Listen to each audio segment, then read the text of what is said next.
The Caribbean is heating up like never before. Venezuela has just mobilized more than 2,500 troops, warships, and Russian-made fighter jets for one of its biggest military exercises in recent memory. At the same time, the United States Navy has surged into the region, sending the USS Stockdale, a guided missile destroyer, through the Panama Canal and into the Caribbean Sea. 8 American warships are now in the region. Venezuela is flying Russian jets armed with anti-ship missiles and the old U.S. naval base at Roosevelt Roads in Puerto Rico. Suddenly, it's active again. So, the question is, what is this buildup really about and where could it lead? Let's start with the American side. The Stockdale is an Arleigh Burke-class destroyer. If you're not familiar with this type of ship, think of it as the backbone of the modern U.S. Navy. It can travel at more than 30 knots. It's armed with the Aegis Combat System, one of the most advanced naval defense networks on the planet. That system allows the Stockdale to detect, track, and engage multiple threats simultaneously. Enemy aircraft, incoming missiles, even submarines. On board, there are over 90 vertical launch cells that can carry a mix of weapons. Tomahawk cruise missiles for land attack, standard missiles for air defense, and anti-submarine rockets. That means the Stockdale is not just defending itself. It can protect the entire fleet around it or strike targets hundreds of miles away. But here's the key. The Stockdale is not alone.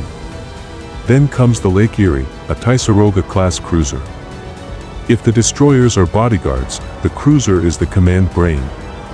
Its radar can cover massive areas. And then we have the amphibious Ready Group. This is a formation that changes the game completely. It's not just ships. It's a floating base for the U.S. Marine Corps. On board, there can be thousands of Marines, helicopters, tilt-rotor aircraft like the Osprey landing craft, and sometimes even short takeoff fighter jets like the F-35B. Let's not forget the most silent but dangerous piece of all, a nuclear-powered submarine. We don't always know exactly which submarine is present, but reports indicate at least one is in the Caribbean. Submarines like the Virginia-class or Los Angeles-class can strike with cruise missiles, gather intelligence, or hunt enemy vessels. They're invisible until the moment they choose to act. So ask yourself, why put this many assets together in one region at this exact moment? The answer isn't just about showing the flag. It's about overwhelming presence. The U.S. wants every move Venezuela makes to be shadowed, tracked, and if necessary, countered. But the story doesn't stop at sea. Modern warfare is as much about the skies as it is about the ocean. And the United States has an edge here, too. We're talking about surveillance drones, the kind that can loiter for hours, day and night, watching every movement on land or at sea. Think of systems like the MQ-9 Reaper. Equipped with cameras, radars, and sensors, they can monitor ship formations, track aircraft, and feed live data back to commanders. Then you have maritime patrol aircraft. For decades, the U.S. has used planes like the P-8 Poseidon to hunt submarines, drop sonar, and extend the Navy's eyes hundreds of miles over the horizon. These planes can find enemy submarines, detect surface ships, and even coordinate attacks. And of course, the possibility of F-35 Lightning II stealth fighters joining the mix. These jets are designed to slip past radar, dominate the skies, and strike targets before an enemy even knows they're there. If deployed in Puerto Rico, or launched from an amphibious assault ship, the F-35s would give the U.S. unmatched air dominance in the region. What makes this combination so powerful is the integration. The destroyers and cruisers provide radar coverage and missile defense. The drones and aircraft extend the range of surveillance, and the fighters add strike capability and deterrence. It's a layered force designed so that if one part is challenged, the others can respond instantly.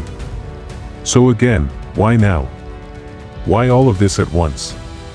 Clearly, Washington wants to send a signal.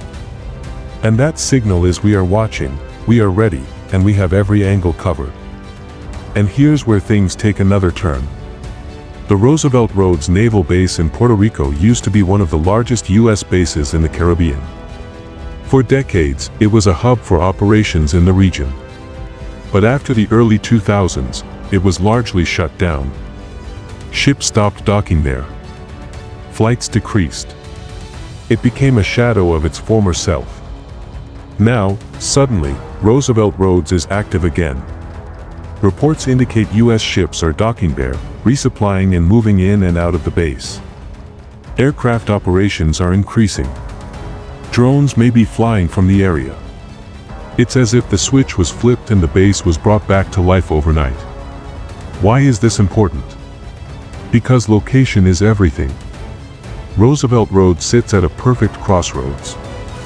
From there, U.S. forces can move quickly toward Venezuela, the Lesser Antilles, or the Central Caribbean. They can respond to events in hours, not days. And they can sustain operations much longer because the base provides fuel, supplies, maintenance, and command facilities. In other words, reactivating Roosevelt Roads means the U.S. isn't just passing through. It's setting up for a long game. A forward base like this signals commitment. It says, we're here to stay and we're prepared to escalate if necessary. Think about the message that sends to Venezuela, to Russia, and to the entire region.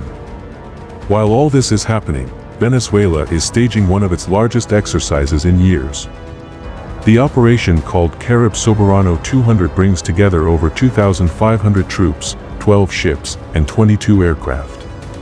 The highlight is the fleet of Su-30 fighter jets, Russian-made aircraft capable of carrying K-31 anti-ship missiles. These are not symbolic. They are fast, powerful weapons designed to destroy ships like the very destroyers now patrolling the Caribbean. And remember, these exercises are taking place at the very moment the U.S. is building up its own presence. That's not a coincidence. This is a direct message. We see you. We're ready to respond. Let's line it up. The United States, 8 warships, including destroyers and a cruiser, an amphibious group, a submarine, drones, maritime patrol aircraft, and potentially F-35 fighters. Plus the Roosevelt Roads base reactivated and operational. Venezuela, 12 ships, 22 aircraft, Su-30 jets armed with Russian missiles and more than 2,500 troops. Does Venezuela have the same firepower number, but its goal is different? Its goal is deterrence, showing it has the means to strike back, to raise the costs for any U.S. operation. So, both sides are posturing. Both sides are sending signals, and the Caribbean, once relatively quiet, has suddenly become a stage for power politics again. The Caribbean hasn't seen this level of military activity in decades. The arrival of the Stockdale, Venezuela's Russian-equipped fighter jets, and the sudden reactivation of Roosevelt Roads mark a turning point. So, the big question is this all just signaling, or are we watching the opening moves of something much larger? Let me know what you think in the comments below. Don't forget to like, subscribe, and hit that notification bell because this story is only just beginning.